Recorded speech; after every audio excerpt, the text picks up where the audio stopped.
What up, guys? How's it going? Hey, fellas. Goedenavond, heren. Sorry, kids, we don't have subtitles for you, unfortunately. I gotta try and practice this. I gotta try and practice this somehow. How's it going, guys? Coming towards the end of a fucking crazy day. Jeez, crazy. Wild scenes. Keegan was just telling us off air that he woke up on a brandy and Mampur babbelas to all the news of the European Super League and all that shit. Like the How's it, Super Jay? the Super League was such a mess that like we forgot that Jose Mourinho got fired today. Yeah. It just 100%. I think he was just happy that it happened today, of all days. I was like, Alex? I was like crazy. I just saw him getting fired, and then like the rest of the day it's been Super League. Wild. You know, if Mourinho can't get the headline out of this, then you know his stock has fallen hard. Yeah, no one seems to care. And, did you guys see? We'll unpack it a little bit still, but did you guys see the statement later today from UEFA releasing the competition format?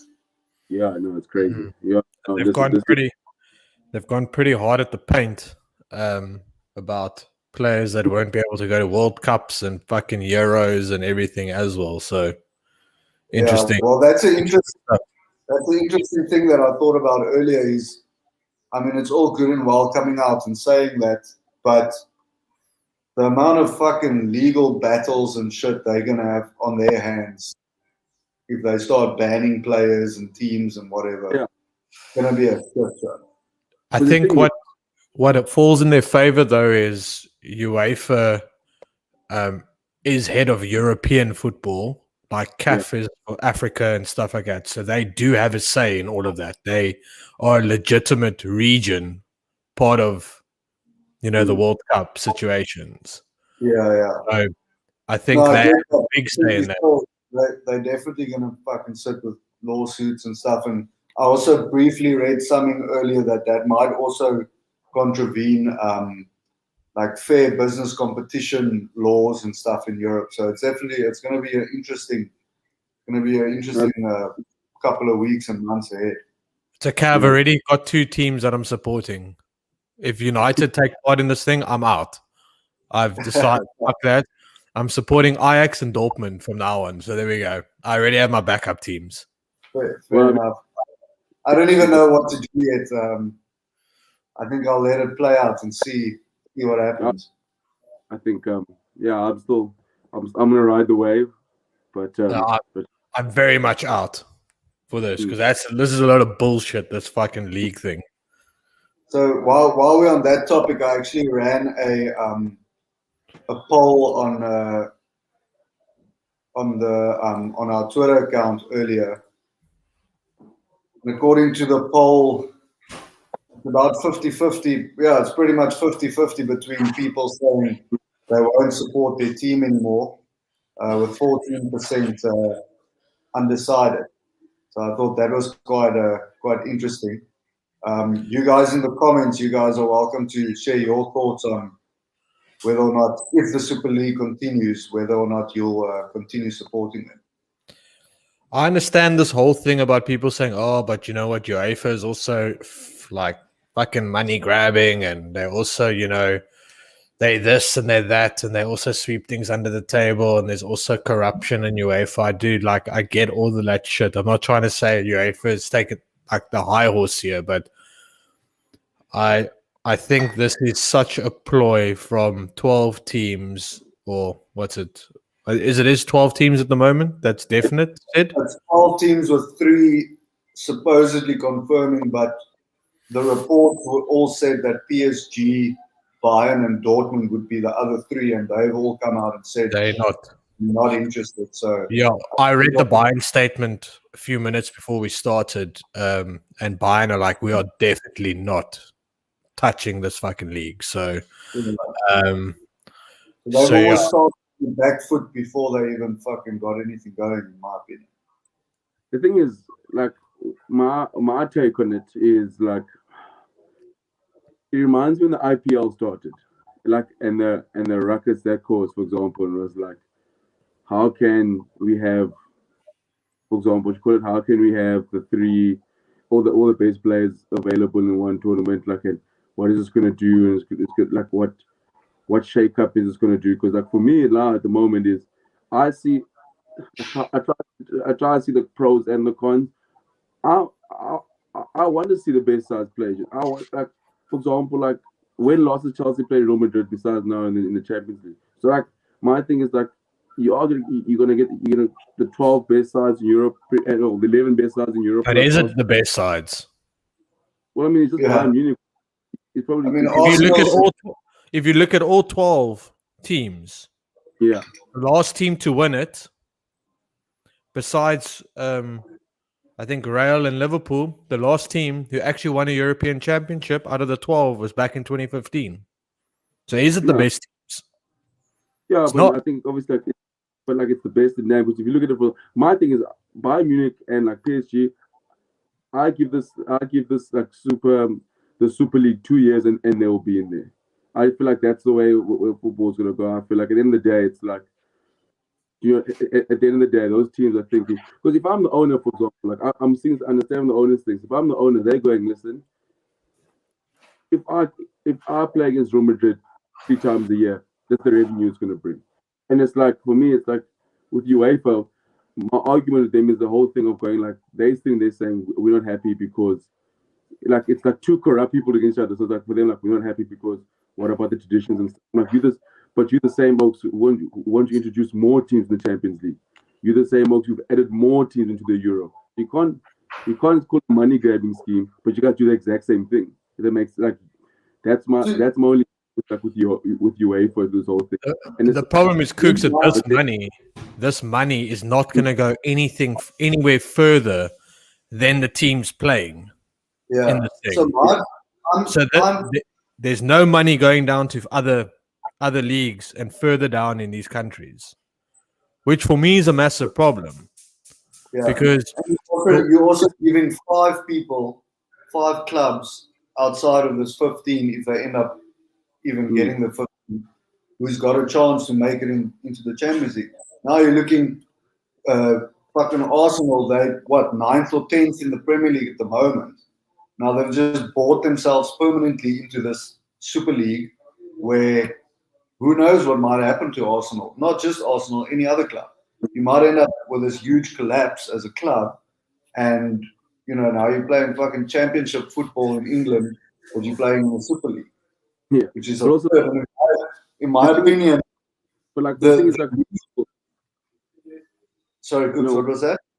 Like, my thing is, like, for example, like, would you rather watch? Listen, if some random person in China who doesn't know soccer, I think that they know, for example, like Arsenal, they're still one of the biggest clubs in England.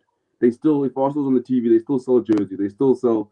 So it's like, it's hard so they're like, listen, because obviously this is all the money. It's all about the money. It's clearly the case, and it's like it's clearly the case. So it's like with them, it's like Arsenal obviously gets more eyes, revenues, and so obviously with them it's like, well, I want to take Leicester because obviously some guys Leicester, but Arsenal's known all over the world, and like, I think it's like soccer's not going to be the same again. Like, it's not going to be the same again. I think this thing is gonna. I think it's here to stay. I think it's only going to get bigger. I think the likes of, but I get where Keys comes from. But for example, like my thing goes, if I own Chelsea, for example, if I pumped in, let's say £2 billion into this thing, my responsibility is Chelsea Football Club. That's my responsibility. And how can I improve that product? And unfortunately, all the owners, for example, who own these sites, they're not English, so they don't think. All they're thinking about is revenue. How can I? But this is where I think there's going to be a change in football. I can see fans making a big stink, and I won't be surprised if a lot of owners actually get forced out of these clubs, even though they might own it. I've got a feeling that there might be some good that could come out of this, where people aren't very happy. Like United fans cannot wait to get the Glazers out. This might actually be the actual opportunity to get people out, and actually get football people into the club, And I won't be surprised if the flip to it is you might seeing fans, past players, and that being so vocal that these owners might get pushed out if this doesn't take effect and doesn't go forward. It could be interesting to see how it goes. I think it's a shit show. I don't think it's good for the game. I think it's going to be. I don't think football will be as enjoyable, to be honest with you. I don't see it being. They'll have every right to be able to kick them out of the leagues. They'll have every right to kick them out of Champions Leagues. So what you're going to play? So yeah, But kicks, so for example, like if they kick them out, for example, in the league, and they say, I'm going to kick you out in the English Premier League. Unfortunately, the 12 clubs, for me, the 12 clubs, they're the ones the pound seats here. Because La Liga, for example, says, well, we'll kick out La Liga. Then it's like, well, who's going to watch La Liga now? Because La Liga's already suffering with Ronaldo gone, Neymar gone. They've only got Messi left. And it's like the Premier League clubs go, those 6 clubs go, well, if you kick us out, no one's watching the Premier League. I'm not tuning in to watch Leicester versus Sheffield week in, week out. I'm not tuning in. You're using your local fan base, but you'll lose enormous amounts of international fans because we all support the clubs. Because my thing is, like, I tell people on Twitter, a lot of people say, for example, like this thing, people won't watch it. Guys, people are going to watch it. If you're telling me on a weekend, I get to watch Man United versus Real Madrid, I get to watch Chelsea versus Juve, I get to watch that. I'm going to watch it. I'm not going to pretend like I'm not going to watch it. Like, I'm going to watch it. Like, it's on TV, it's good football. So it's like, that's when if there's a World Cup without Messi and all of the best players, I'm not going to watch that World Cup. No one's going to watch the Euros if those players aren't there. So like, my thing is, UEFA can say it, but like those guys will end up playing in the Euros because like Perez says, then we'll make our own World Cup. So it's like, for me, it's like that's the. I think there'll be some sort of common ground that's going to get met. Obviously, I think the problem with this is the fact that these clubs sort of, they sprung this up on them, and they sort of did those closed meetings where they just said, hey guys, by the way, we're leaving, we're starting a Super League in 2 months' time, enjoy. I must agree with you. I think they're definitely gonna come to sort. I don't think this thing is going ahead as they are planning it at present. They're gonna have to come to some sort of agreement with UEFA, and I think that tournament format that UEFA just released now to add more teams and to change the format, so you'll be playing more games now. That's already a step in the right direction because now you're all playing more games, so you're going to earn more money from it as a club, and it still allows smaller clubs to qualify, and clubs who deserve to be there that aren't just fucking buying themselves into it. The thing is that it doesn't create any sportsmanship, the game. You've bought your way into a league that you can't get relegated from. Yeah. You could be the worst fucking team. Like Arsenal are going to lose all 11 games, probably. And they will never get relegated because they're a founding member. They bought their way in. And I don't see like how that can even be a consideration for sport. Because then we may as well scrap all competitiveness in sport and just allow teams to go have friendlies with each other and play whoever you're keen to match up with every weekend and just see what the results are. Because that's effectively what's going to happen at the end of the day. Scrap all competition and just say, okay, this week, Man United, we feel like playing City. So we'll have fixtures against City this week. Or we feel like playing Juve, we go play Juve this week. Sell himself to the highest bidder for Saturday afternoon. Exactly, for prime time viewing. That's exactly what you can do. But Kings, but if you look at all the owners, for example, like the owners, like look at the Glazers and the guys like that, they come from their own teams and they come from leagues. Like look at the Glazers, for example, where there is no relegation. In the States, for example, NFL, NBA, there is no relegation. Teams don't get relegated. No, that's why it suits them perfectly. So for them, I understand the thing is like, yes, there's no relegation, and I get that, but for them, it's like you still. For me, the element of competition comes from if I get. For me, how I see this playing out is eventually they're going to get 20 of the best sides, and then if two of the best sides are playing each other year in year out, that's the lift. Obviously, no one can come in, no one can go out. But eventually, like for me, it's going to become a situation where it goes, okay, listen, like if I'm paying this amount of money, I don't want to see my side get relegated. Like now, I don't want my team to go to the championship, even though like so like you said, there is competition, there is that lack of not relegation. But it's like for me, it's like if you win that competition, it's like, well, I've beaten what is it, 14 of the so-called best sides in Europe. Because I always thought soccer would go to a more of a global game with the bigger side sort of lean towards each other, where they just like listen for the Champions League. I think it's personally going to start hurting the game because football has always been there's prize for doing good. There's a prize for doing bad. There's a consequence, and that's football. That's how football has been since it's been around. And I think that is where the game will suffer the most. And I do feel people moving away from the game. I feel it will do. I personally think it's going to be a disjustice, like more like for the game itself at the end of the day than actual. Yes, you might still get fans tuning in and stuff, but I think the game itself will just not be the same again. And it will really do a disjustice to the game. Well, one thing that cricket, there is only so many countries in the world that play it, and rugby, there's only so many things in the play. Rugby, there's promotion and relegation, even in the freaking World Cup and stuff like that. You got to still earn your place there. This is just not.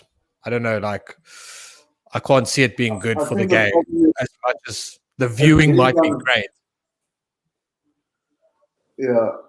It really comes down to greed, and to me, the fact that we've allowed football to financially get so fucking out of hand in terms of what players are earning and what you're buying players for and shit like that, where we've come to a point now, especially with COVID, where these clubs are all bleeding money, and you've got a kid like Erling Haaland, for example, who's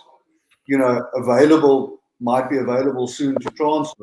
But no one can afford it because the prices have just gone fucking crazy. And now they're thinking of shit like this to inject extra cash in, where, in my opinion, they need to find ways of, and I know they tried it with financial fair play, but we all know that was a fuck show. They need to find ways of sort of going against this crazy stimulation of finances and curbing. There is a way. And American sports have actually taught us there is a way to do this. To set salary caps, to put caps on teams.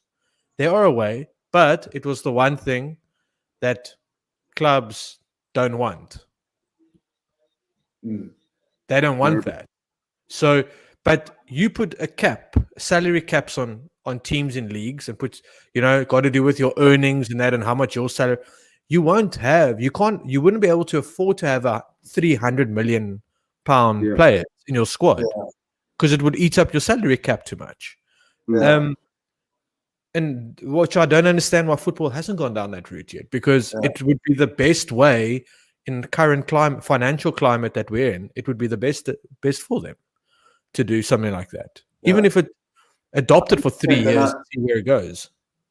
No, 100%. Yeah, and I think that's the crux of the problem here. Is the Super League has become a solution to the problem that these big clubs have, and they're doing that now instead of sorting the problem out. And soon enough, between them and this little circle jerk of fucking finances, player prices and shit's going to go up, and eventually, who knows, 10 years, 20 years from now, they're going to sit with the same problem. Because now players are fucking $1 billion or £1 billion, and you're going, I'm getting $3 billion from this tournament, so I need to figure out something else now. Imagine what Harry Kane's going to cost. Like knowing that Spurs got 300 million, knowing Chelsea got 300 million for this competition. So I'm going to go, cool. you can get him for 200 now, 250. You can get him because I know you're good for the money. Yeah, no, 100%. But I think my issue is for example, especially with the transfers thing is, if for example, if I'm Barcelona, and because a lot of people blame Neymar for this thing. So if I'm I don't blame Neymar because if I'm Barcelona and I've got the third best player in the world, he's 24, and you come after him, I'm gonna charge you something stupid. It's like you want him. If you only can pay 200 million to come get him, then you can come and bet him. Like my issue is the likes of Declan Rice for like 100 million. That's more than Ronaldo. Like how can Declan Rice go for more money than Ronaldo? But it's but that's the problem. What this machine creates is every next player now he's younger and he's got potential, and this is going to be more. I feel like there should be a cap in terms of like, let's say if you're a Ballon d'Or nominee, for example, those guys are worth, let's say, 100 million, and then it's like almost like putting players like in the category saying, listen, he's in the 50 million category. He can't earn more than this. He can't, because now it's like you can't in the same bracket be like, man, Ronaldo went for 100 million to go to Real Madrid. What about Declan Rice and Philippe Coutinho went to Barcelona for 135 million? Some poor kid in the future will be like, wow, so Coutinho's better than Ronaldo because he was worth more. You're not going to try to explain that scenario to them. But I think like these owners now, for example, I still think what they did was they used their greed to be like, okay, because we all said the same thing. We wish the bigger teams played more against each other. I mean, like for example, like Man United has not played Barcelona for 10 years. So for 10 years, Messi's not played at Old Trafford or so it's like we need to create that, but unfortunately they use their greed to be like, well, it's like what you call it. It's like India, England, and Australia playing each other a million times a year in cricket. So it's like, you know what I mean? But the thing is, Cooks, I had a quick look at the UEFA competition that they now obviously quite hurriedly announced, and that would solve a lot of that problems because you'll have two pools of teams playing against one pool of teams playing against each other. So it's literally a league. Yeah. Well, it's weird how because they're saying mini league. I've got the website open here. So what they're saying is it's going to be 36 teams, and each team will play 5. Let me just see here. Every club will now be guaranteed a minimum of 10 league stage games. So they're obviously going to still have some sort of ranking thing, and then the top 8 sides go into quarterfinals and etc. But with that format, that's going to fix a lot of the issues where you'll see more big teams play each other more regularly. I think my only issue with that format is the fact is like, it's like there's already too much soccer on TV in terms of the players are playing too much. It's ridiculous. You blink, every time you look on the TV, there's games playing. You know what I mean? So now the Champions League, for example, because at the moment you're guaranteed 6 games if you get to play in your group stage. You're guaranteed 6 extra games. Yeah. Like you look now, I mean, Chelsea, Man United, they've already played 50 games, and it's still about 10 games a season. It was like 8 games a season left, and some oaks, I think Bruno has probably played all 50 of those games, for example. Like, and some oaks, like my thing is the problem is now is so UEFA is going, I'm trying to solve this problem, but they're also using that to be like, no. You're also lining up your pockets because the more teams that play in the Champions League, that's more TV time. More TV time means more money. So it's like for me now. So now you go now, for example, like when these players break down, and it's like, why are the players breaking down? They're already playing too many games now. It's like, well, let's add even more games. And then like with the World Cup now, they want to make it like 48 teams, or pretty much if you take a soccer ball, you can play in the World Cup. So it's like, for me, like the more teams you add in the Champions League, it dilutes the product because then it's like because they're saying they want to create more opportunities for teams to qualify. I'm like, that's what the leagues are there for. You've got until August to May to qualify for the Champions League. Now they want another chance. Like they want to play off to get in as well. That's like my only issue with that one. My thing is, at least they're still creating competition though. Like you still need to try and qualify, get into some sort of a qualified position. Like you don't have to just, I've got a shit ton of money, I could just buy my way into a competition. I know I Yeah. never have to worry about it ever again. Yeah. No, And that's the problem when you've got Americans coming in to own clubs because Yeah. they don't like relegation stuff. Profit. They don't like relegation stuff because they don't understand relegation at Yeah. all. So it's all a profit-making thing in American sport anyway. But the Yeah. one thing that they get right is that salary cap situation does work. Keeps And everyone right on the level. And I feel that is something football could have brought in years ago already. Absolutely years ago already. before it became then it got out of hand now. Because now, like I said, Yeah, way before it got out of hand, they could have brought it in. now The like problem the is it's gotten so out of hand now that it's going to be difficult to And now I'm not saying change the course and the direction of where things are going. 100%. And I'm not saying salary cap means cool. I can only buy a player for 100 mil. That's not a salary cap. A salary cap is cool. Ryan, I'm paying you 100 mil to come play for me, but in that 5-year contract, you can't earn more than 30K a month or 40K a month. Like that is the salary cap, how it works. So, like, and you start bringing the salaries closer together, and then all of a sudden you look at football and you're not going to have fucking Jesse Lingard earning what £120,000 a week. Yeah. or you can have Just quickly on Jade's question about whether the players were consulted. Not I at highly all. doubt it. I did watch the press conference with Thomas Tuchel today, and they asked him about whether he knew and whatever, and he said they had only let him know yesterday morning. So I mean, if your manager doesn't know about all of this shit, then the players definitely don't know. Herrera has come out already. Bruno has come out. Yeah, a couple Bruno of Fernandes has got a tweet, Instagram out about this. So players are starting to open up their mouths now because they have. It shows that they have not been consulted or asked what they feel about these things.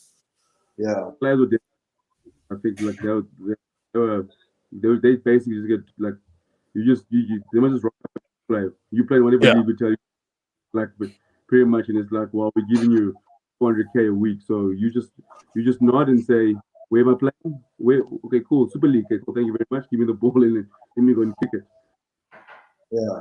Well, that's basically what Tuchel said today. Is he said he can't really give his opinion on this whole thing because he's there to manage the team, and whatever competition he has to play in, he needs to go out and win the competition, which is fair. I don't think many managers will get too much into the matter than that. Well, I don't think any managers would have really been part of. I'm telling you, they won't be part of sitting around the boardrooms talking about this stuff, being involved in it anyway.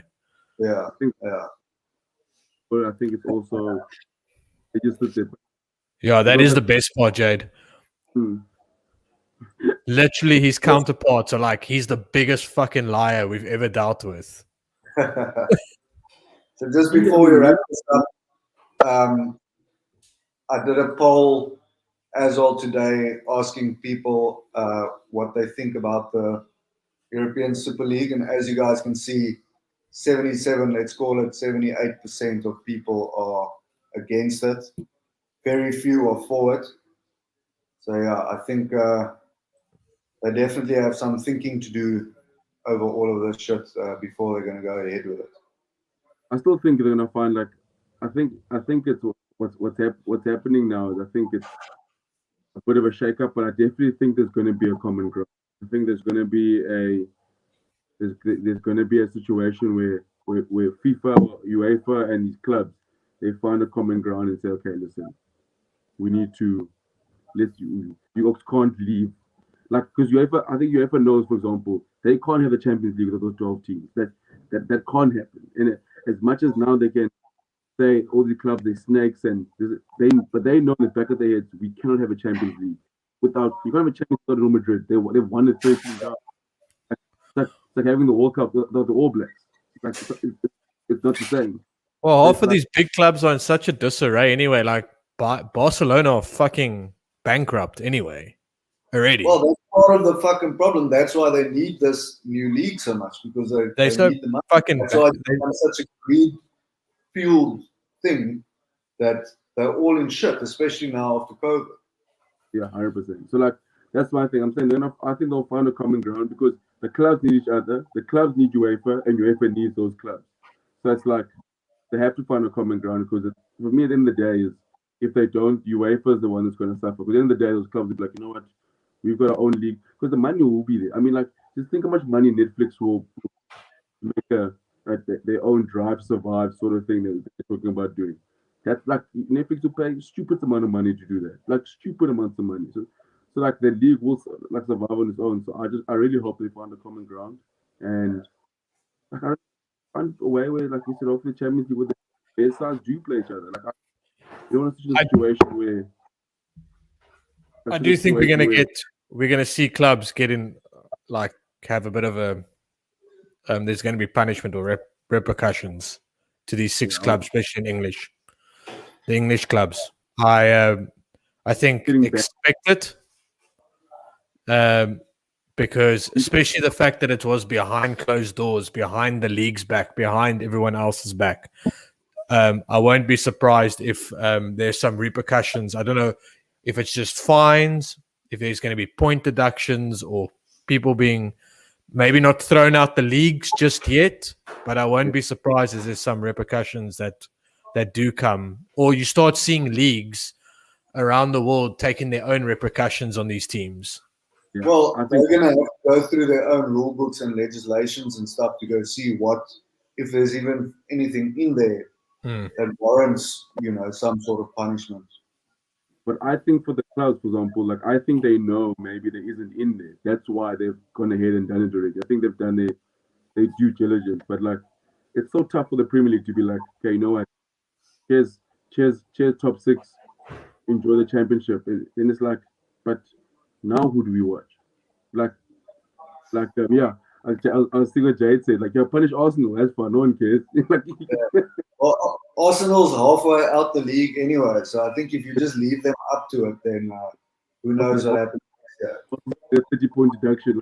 We'll leave that at the top 5. We just blame Arsenal and Tottenham. Hey, I'm all for David Moyes winning the league this year. I just want I'm all for PSG to win the Champions League by default and then like join the Super League like after they raise the trophy, like, oh yeah, by the way, we're leaving as well. And it's just like it's okay. Well, Bayern will just win the Champions League every year. Yeah. So Bayern versus Real Betis next year. Bayern against Dortmund final every year. Well, I see Porto has also said no to the Super League. Yes, I saw that. So Benfica, I think, have also said no. So that's like no Portuguese clubs, basically. And I don't think you can count any of the other Portuguese teams at the moment in the situation. So that's that. Apparently, Bafana also declined their invite. Yeah, well, they wouldn't. I think they would be probably worse than Arsenal. Yeah. In the league. So, moving on from all that shithousery, did you guys enjoy the Formula One yesterday? Oh, it's proper. I watched bits and pieces of it. I couldn't tune in direct, like sit through the whole thing, but I was watching bits and pieces, and it was great until I saw Lewis fucking reversing, getting back onto the track. I was like, can he just not have every little bit of luck go his way? Like when he hits a barricade, can something just break, please? Yeah. But also, how was he allowed to just reverse onto a fucking Formula One track like that? If it's anyone else, 10-second penalty. Yeah, because Bucky's and I were watching it, and I was like, okay, cool, he's back on the track, but surely he's getting penalized for fucking reversing onto a racetrack.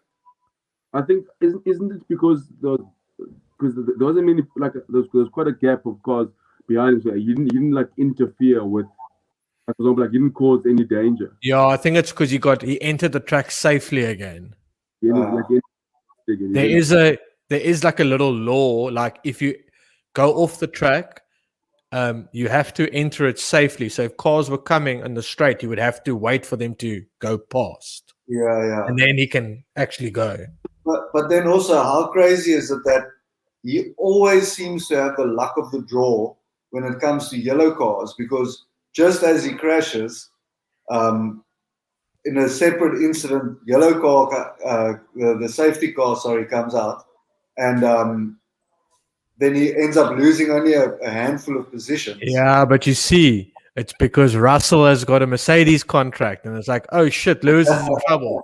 Fuck into Bottas, get the yellow flag, get the yellow car out, like safety car out, so we can just ease everything down again and just get the race back on track.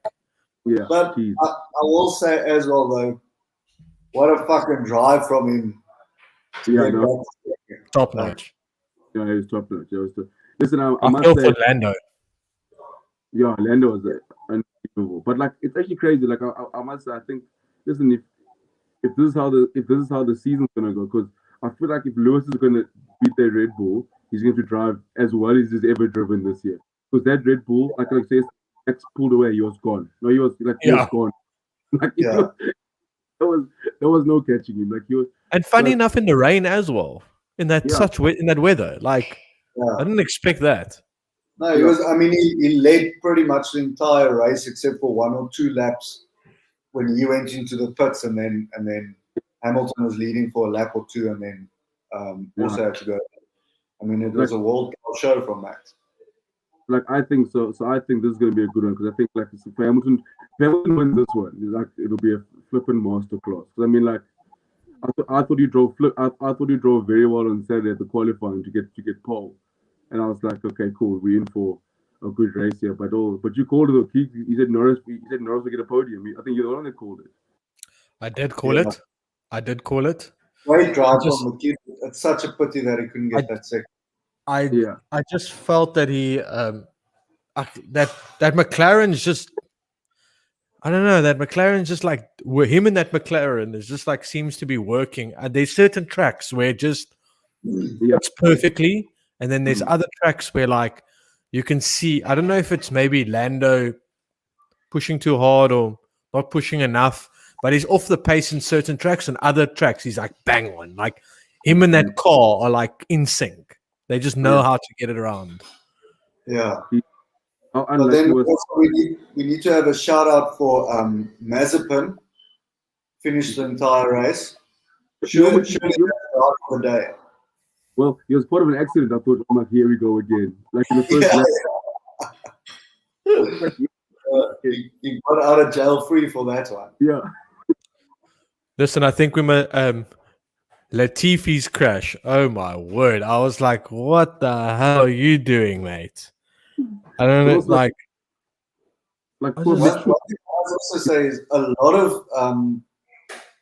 of finishes in the race for the amount of time spent off the track by some of the Oaks.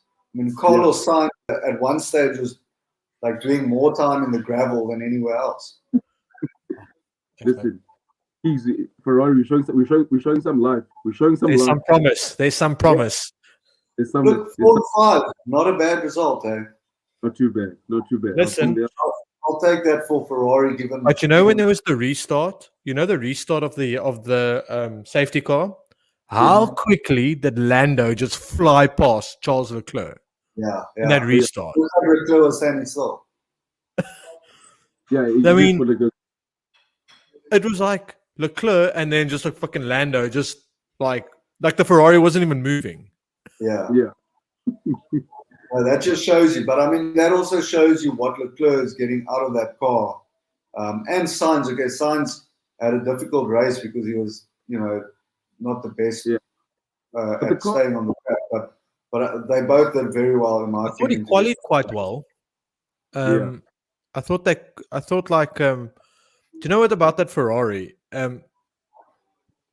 It's looking okay around low G-force tracks like cornering and stuff. It's looking a lot better than what it did last season and the beginning of the previous season, because Ferrari got it right towards the end of that season.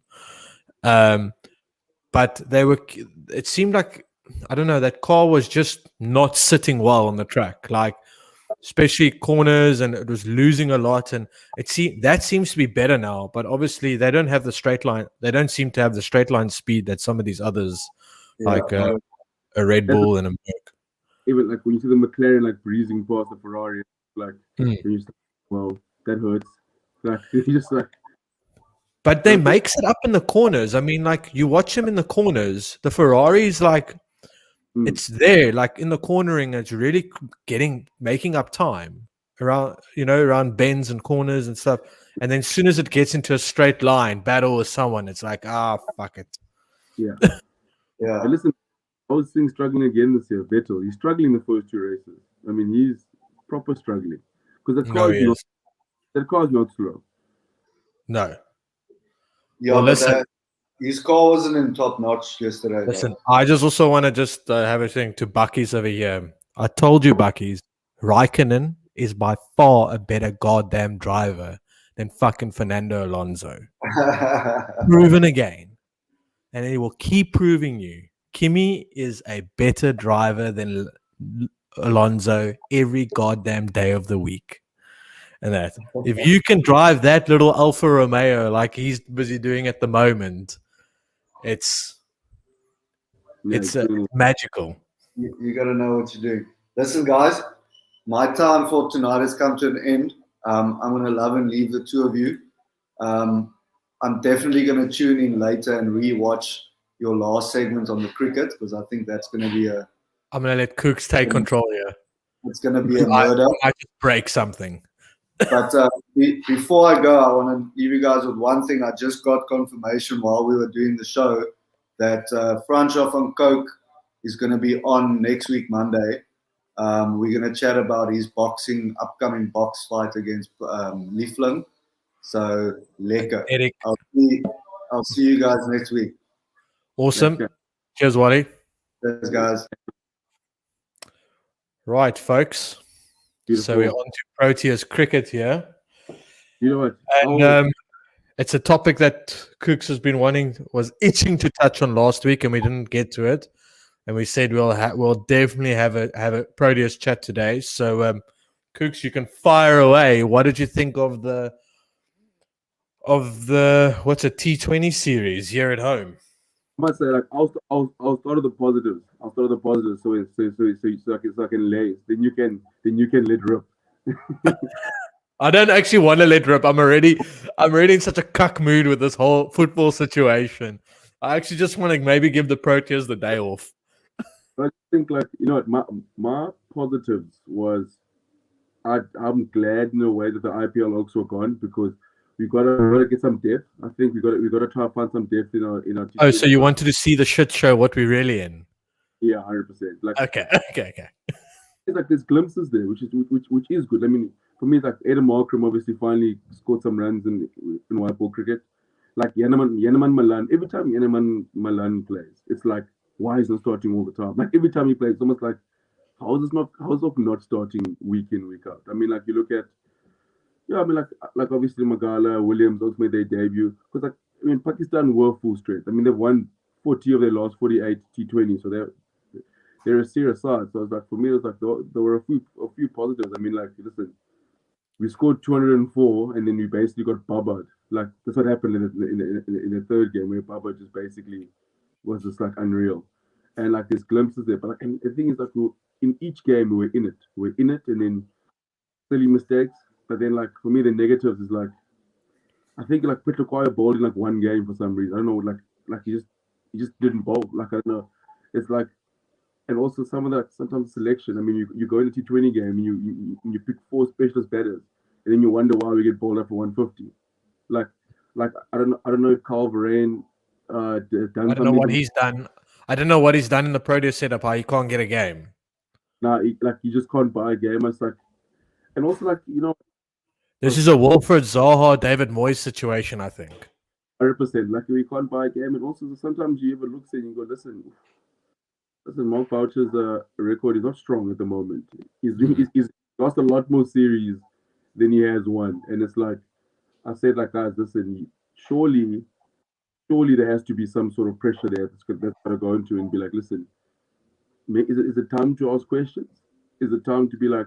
I think it's time to ask questions because I mean, But then again, if you play devil's advocate, if you're sitting as him and we're in his position, he goes, "Well, I didn't have my best players as well." yeah. If you organized life a bit better and you gave me my best players to use for the series, we could very well probably, not saying we do win it, but we could possibly win that series.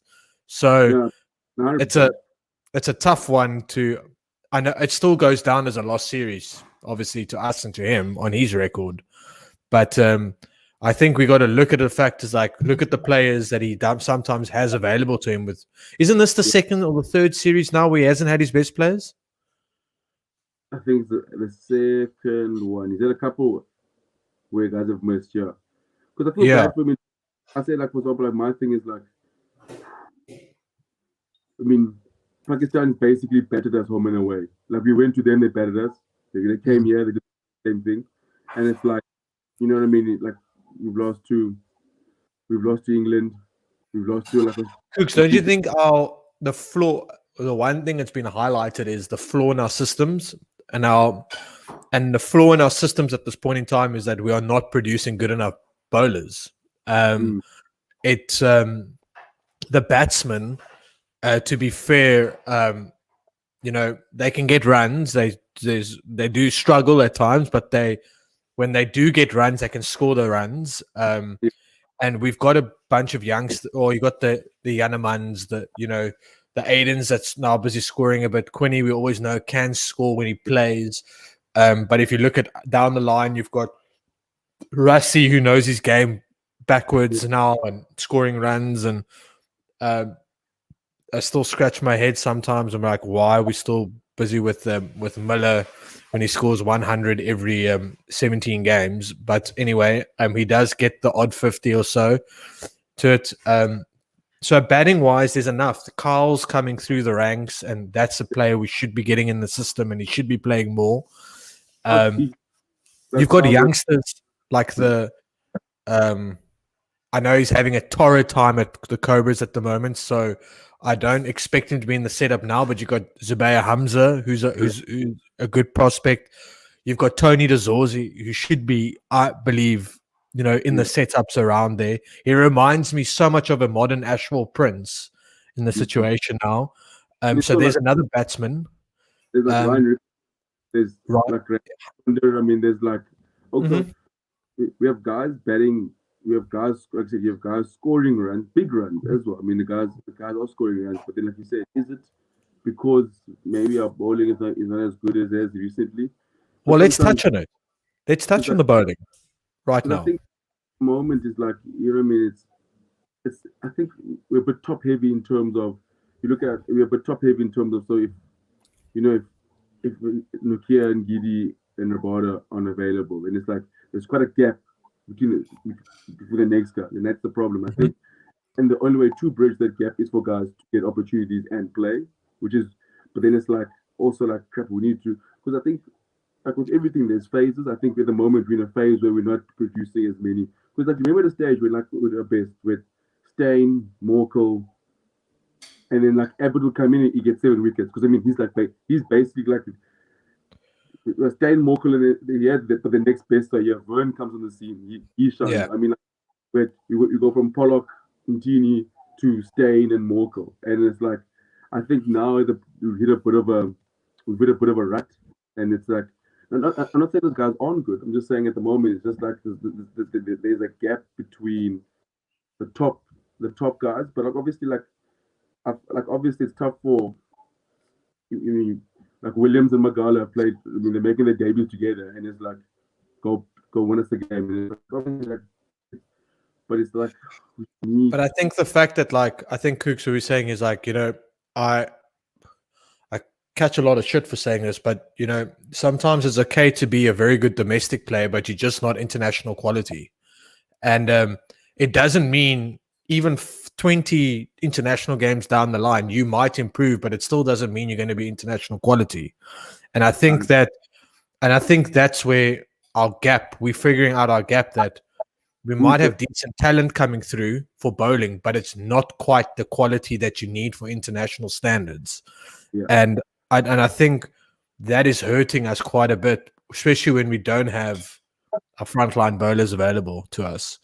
And you got to wonder, what is franchise cricket actually producing at this point in time?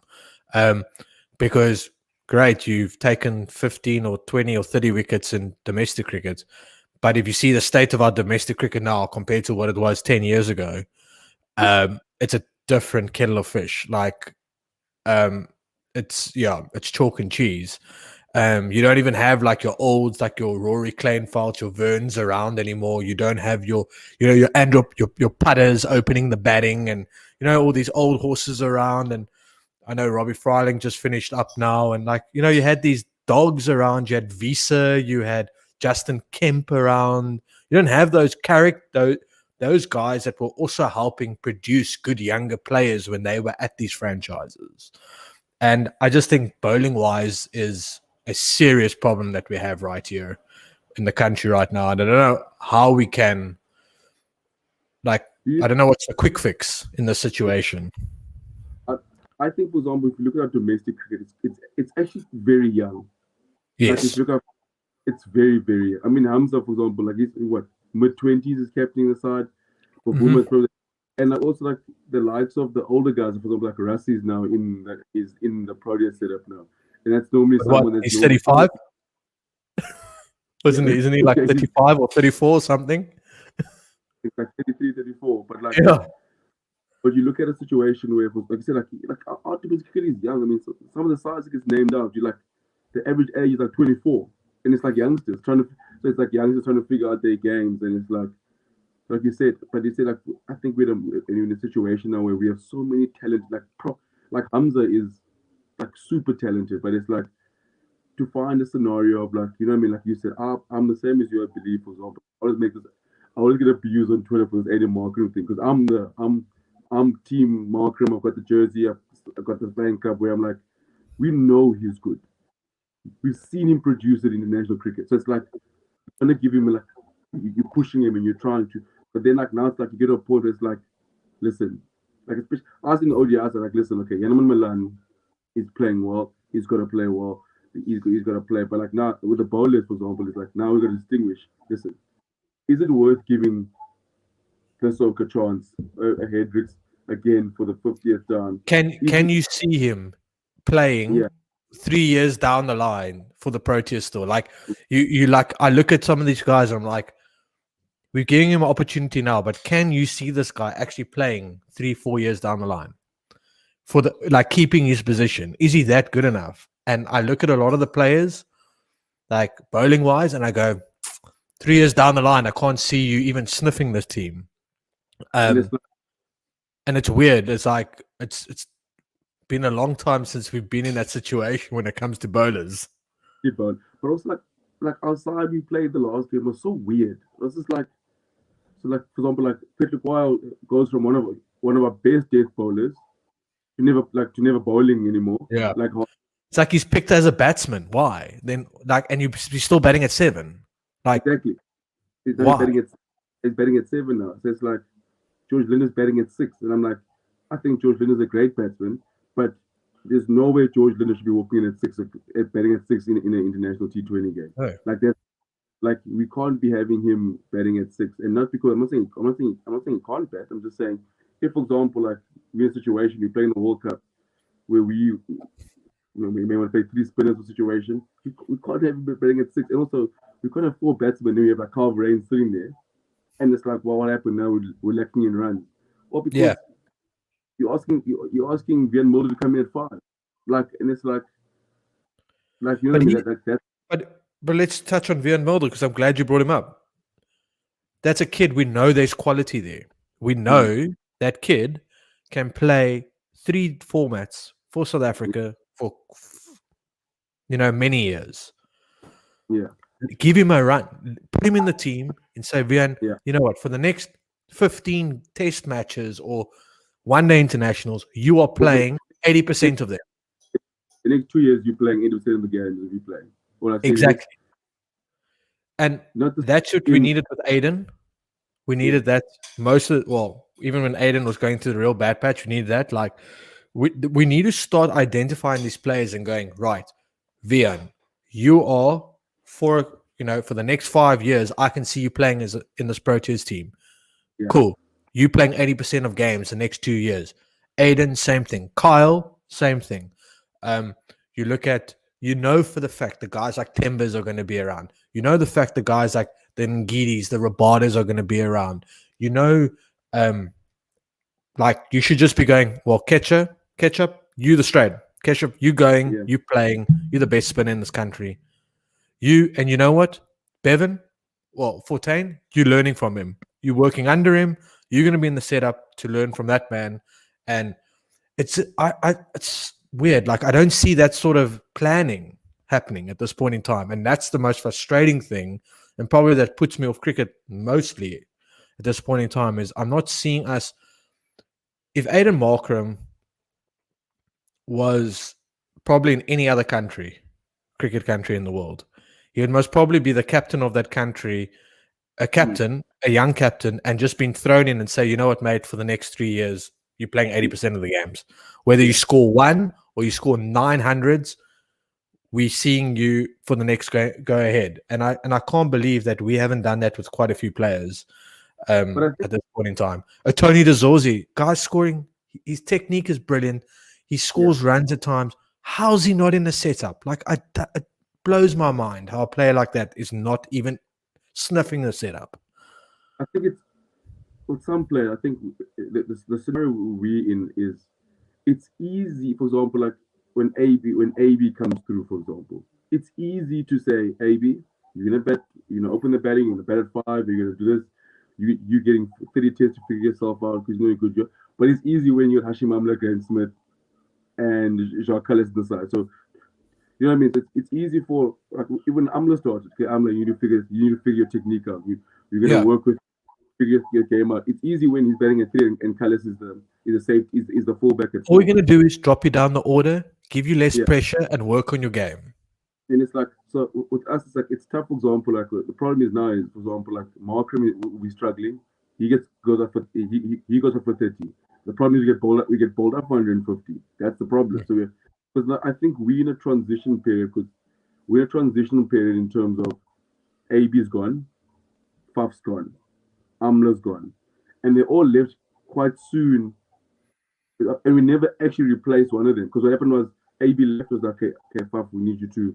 Okay, now this is your team, and it's like now Faf's gone, and Bavuma's obviously they were also getting in, because now the problem is like if you look at the test side, it's like, man. To be fair though, when AB left and when Faf took over, I mean, there was quite a bit of continuity still in that group. It's the problem is our planning for the next set, so we haven't planned now since Faf left and Amla left, So we had a good when Smith left and then AB and them started like going, and then you had your Johan Boerters and that were solid players which we just discarded after a while, winning series in Australia and stuff. Like, we just say, cool, well, thanks for everything. You can bugger off now. And we were lucky to have a group of players still left that could help us a little bit.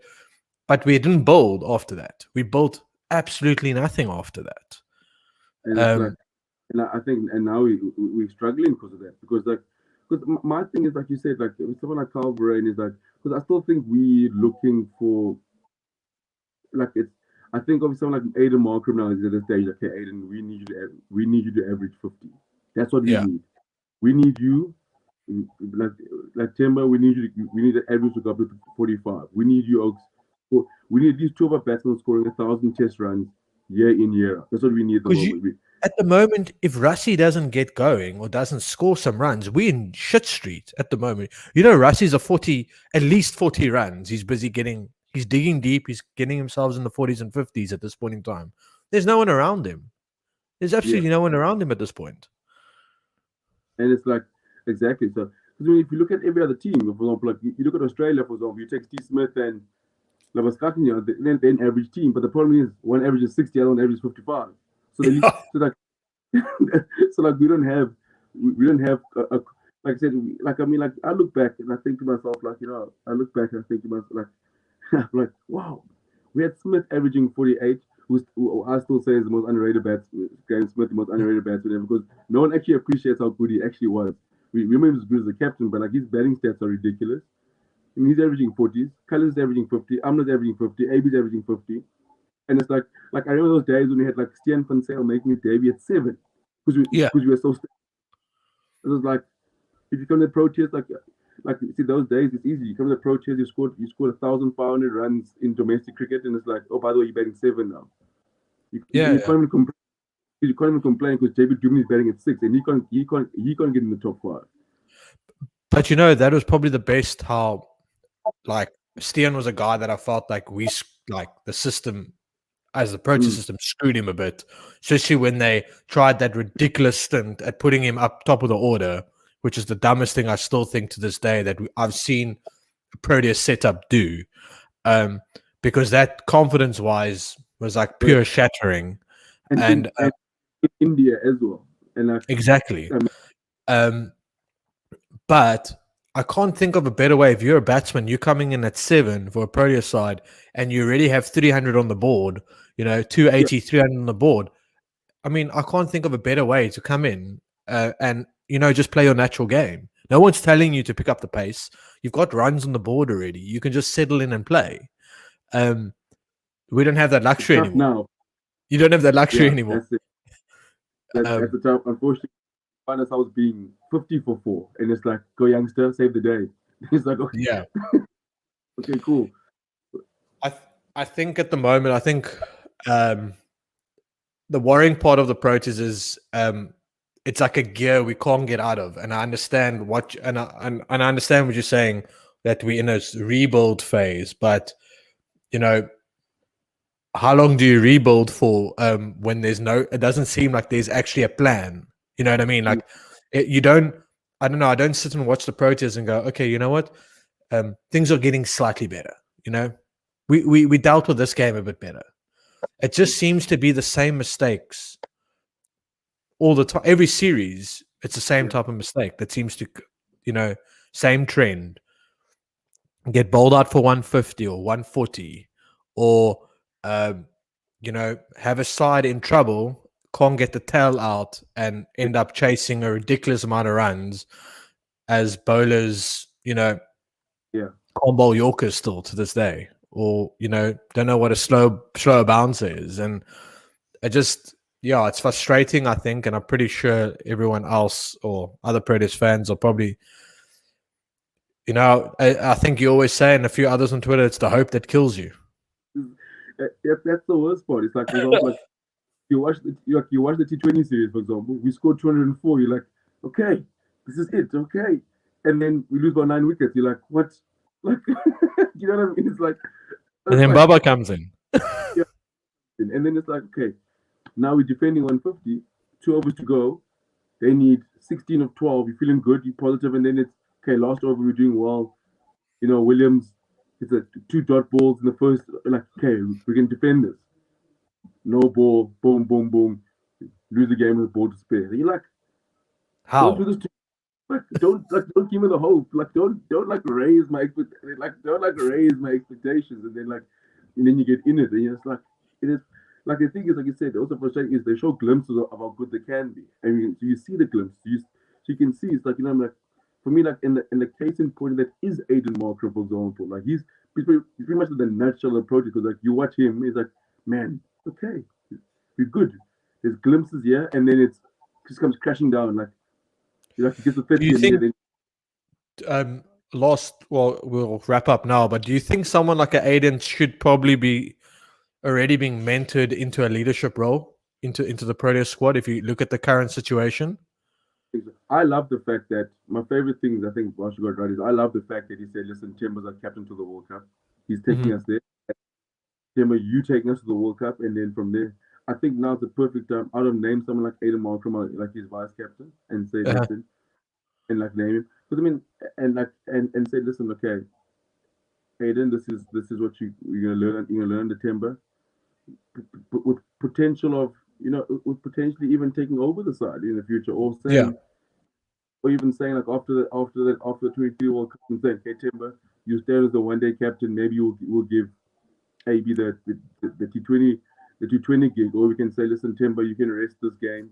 Okay, Aiden, why don't you captain the side for the series? You know, because it feels like sometimes like I remember the one series he captained against India in the ODI series, and we got hammered, and it's like they're like, well, maybe like there's no captain in the game. I was like, well, you got Kohli, bro. I remember Kohli scored like 300 in that 7-match series. So it's like, Yeah. like, like, what more can Aiden do? Like he's a young captain, so it's like I still would love to see like we always say like how the Australians used to manage Michael Clarke, for example. Like Ricky Ponting, the Test and ODIs, and they'll be like, hey Clarkey, go captain the T20 series for a bit, or listen, Ricky Ponting will rest in the 5th ODI after they wrap the series up, and they go, listen, Michael, why don't you captain the side? Don't get me wrong, I've got nothing against Klaasen in the way, but I find that captaincy stint of he's like a bit of a strange one in a way, because like I would use T20 as my trying to bring my young captains through pretty much what the Aussies like doing. And then, you know, your Timbers can be ODI, you know, your Dean can be, you know, 5-day, or even Timber taking over the Test captaincy for now. But you're breeding that next young leader through and by giving him one format to captain, you know, he's got a bit of actual responsibility during that time, not just being a vice captain in that. I just feel that at the moment our captaincies are just sort of scattered all over the place. It's like I don't know if it's just me. I don't feel like there's a set plan. Like it's almost like Timber, you are the captain, short-term captain to take us to the World Cup. You know, Dean, you're the short-term captain to worry about the test thing, and Heinrich, you're the short-term captain for T20 so far, because we don't really know what else to do right now. I don't know if I'm the only one that feels the same about that. Especially our T20 side, for example. I feel like our T20 side, we're not sure, we don't have identity in terms of how we want to play. I think the Proteas, like I said, they still establish the identity of how they want to play cricket, what sort of. And unfortunately, with that does come, like, I mean, we both coach, so we know what it's like to start something new. There are frustrations. I just feel like I just wish like you see, you know, sometimes like for example, like if you add a new identity, sometimes you see the positive. Okay, I can see what he's trying to do. Sometimes the T20 side is like, what are we trying to do? Like what type of? You have like a 36-year-old and an 18-year-old, and you're like, but why is the 36-year-old making his debut? Where you may as well just pick 2 to 18-year-olds and be like, oh, we're trying to build some depth for the future. Like that would have been. That's the plan. Like where I'm caught up, it's like, okay, like are we a team that says, for example, like, you know what I mean, like the one day we pick 6 batters, then next day we pick 4 batters. So it's like, are we a team that's like can be like New Zealand, like get like bits and pieces cricketers all over, or like are we, for example, like whereas like in England it's like, well, we top heavy, we getting Root, Roy, Butler up the order. That's our plan. Is we need Butler batting at 3 or Stokes there. So our plan is we need first England T20s. Their plan is we come out guns blazing. That's our plan. Even we get bowled for 120, our plan is that we're still going to have our best batters, Josh Butler batting in the top 3 and all that. That's our plan. Like Australia, they want to have Maxwell and finishes. Like they have a plan, so you can sort of see what they're doing. But with us, it's like one day we're here, 6 batters, we can stack. Then okay, we lost this game. Now we're back to 4 batters. Like what like one day you have 3 spinners. Then you have then you have 1 spinner. So it's like, what are we doing? You know what I mean? Like what is it? Because surely my thing is like, if you, for example, we say we're going to go to India, we're going to play 3 spinners. Let's do it here in South Africa. Let's experiment those things here now and make sure, like, and say, for example, okay, Bjorn Fortuin is the one he plays because he bowls in the power play always. So he needs to play. He needs to play majority of the games. But like now you said, like for example, is someone like Bjorn Fortuin or someone may miss out, and then like they'll play the series next year, but then they're on the playing for the World Cup. You know, but then what's going on here? Like, I think I'm still trying to figure out the Proteas identity. I think they are too. I think they're also trying to figure things out, but it's like, you know what I mean? Now it's like the World Cup's around the corner. Would you have AB back? Would you take him back?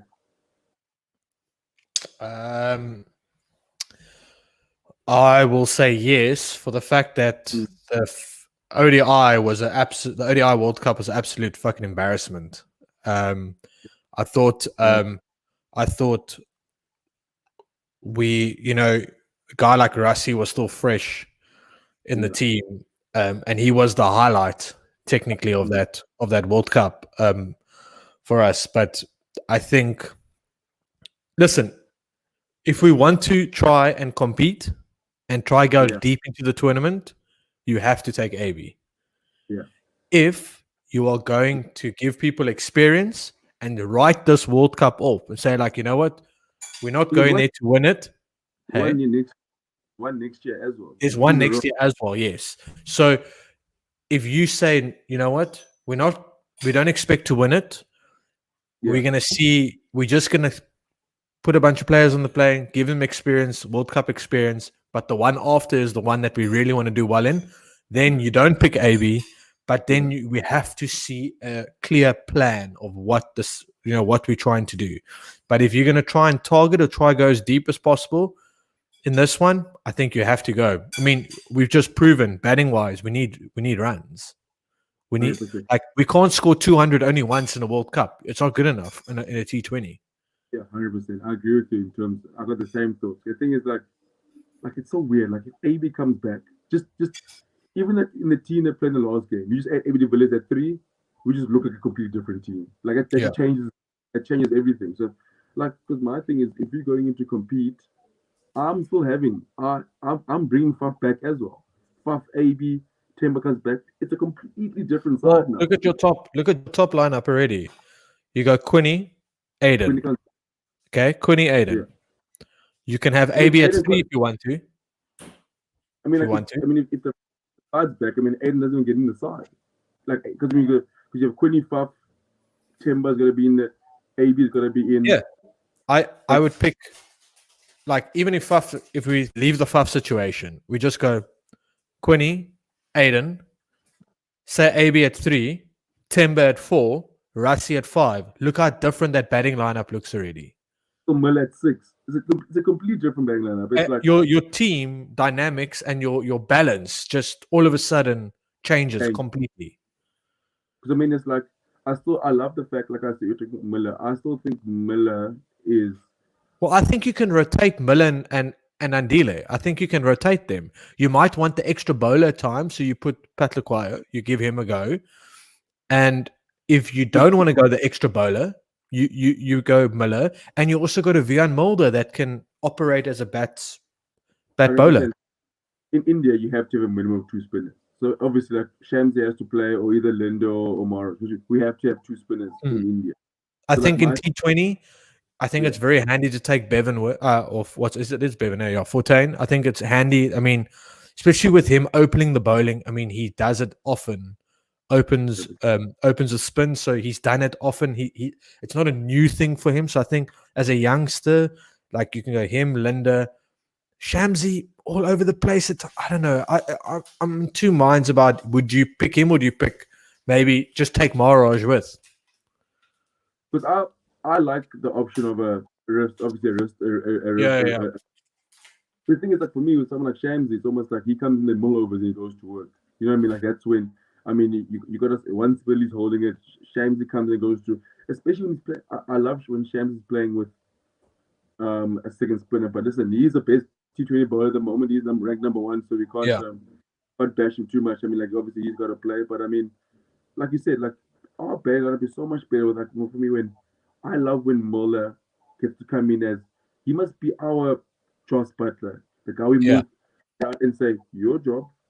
Like, because remember they tried to make him a proper batsman at the stage. Like, okay, Millie, you're coming in at 5.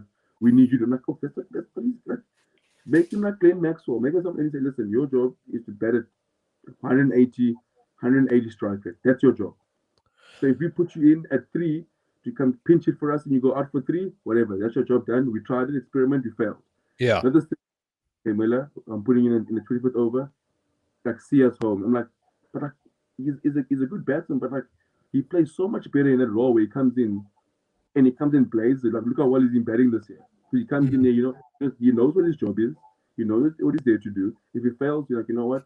Those guys come good here. I think that's where, like, if you had to pick an AB and bring him back in, everyone starts batting in their more preferred positions, and they're more comfortable in batting in those numbers. So it just the dynamic changes automatically, because as soon as you have a player that's comfortable batting at a position or during a certain part of the game, it's all natural to him.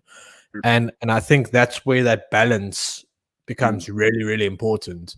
But yeah, like we said, if you want to try and get success, this one coming up, you pick AB. If you building for the following one, then you probably don't pick him, and you've got to sort of start showing us plans now.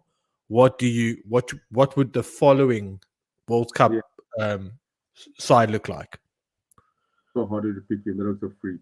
I mean, on Saturday, he put on like he's so good. Like it's actually like it's so unfair how good he is. Like you're watching. Well, the chat is happening. I mean, it's been confirmed. So him and Bouch. Where AB also said it's gotta be give and take. It can't just be so AB's like, well, I'll play if I can, miss the first couple of weeks of training camp. It's like you must say I'm in. Okay, I'm in for the not this whole thing. Sure. And I think that will be the situation though. I think that if he says, I will come back for the World Cup, I think they will learn from the last time. I think it was with Otis where he could pick and choose, was it? I don't think they will allow that situation to happen again. Because I'll never forget when we played Champions Trophy, and then we're playing England in a 4 test matches. It's like, well, I'm going home, guys, so I'm not playing test. I'm like, but we're playing England 4 test matches. Like our best batsman is not going to play, and it's like, and Otis like, well, he needs to rest. It's like, oh, like he needs to rest. He can rest off the series. Like, well, he'll have no reason. He'll have no reason coming back now and playing like working overload or that, because he's not going to see the gloves at this point in time. I mean, you're going to have Quinny. You're probably going to have Klaasen in the mix. Hopefully, Carl. If Carl's in the mix, there's another glovesman. So AB's not seeing gloves at all. The guy can't complain about work overload or whatever. And that. So that's a bonus. Yeah, definitely. But Kooks, always great catching up. I think we wrap it up. We will, folks, we will be back next Monday again. We've got some interesting sport for the weekend. Kooks, you just want to touch on what you're looking forward to this weekend? Yeah, Premier League back to normal. Obviously, that's going to be great. Looking forward to some good cricket. The IPL's been really good so far. So yeah, I haven't watched a single ball. Yeah, I've watched a little bit. T20 cricket is just not for me, mate. I have moods. I'm gonna be in the mood for it. So, but I do enjoy I'm the guy who's flick through the channel. I'm like, oh, Maxwell's in, and then I'll watch. Oh, Dhoni's in, and then okay, cool, I'll sit down. The only T20 competition that I've actually watched from start to finish and try to watch at least 80% of the games is the Big Bash. I love that I think the production's good. And I've really enjoyed that, but it comes on at weird times in the mornings, and sometimes you're out or you got to go coach, you got to do this or that you miss half the time the games. But for me, the big thing is I want to see this whole how the Super League obviously unfolds this week. That's my biggest. And you, what you looking forward to this week? I think I will be. I think the footy is obviously good this weekend. I sort of had to do a lot of catch up on the sport, so watching highlights and everything and that this morning. So I'll be back to watching some footy again. Isn't there rugby on this weekend? Is there Rainbow Cup or whatever this weekend? I don't know if are we part of it, aren't we part of it, are we making our own thing up? The first 3 games have been decided, but obviously the first 3 games is again. But I'm keen for some rugby, some good rugby. So I think I'll watch some of that this weekend. And you want to course the country? That's gonna be good to see. Yeah. And I've got a bit of hockey to watch this weekend. The competition's sort of slowly coming to an end. The season. So I'll catch a bit of that, and then that's about it. Really, is there Formula 1 this weekend? No, it's I think. Yeah. Big time, yeah. A quarantine, which is killed. Quarantine, yes. I think there might be MotoGP, but I could be wrong. But I think there might be some MotoGP. We just could do that whole thing again like last year. 2 races in Italy, so you can list back to back. Because now We're gonna fly to the next country, quarantine for 10 days, and then only start. It's like such a time is not It's like a 3-week break almost. Killer. But Keith, Killer.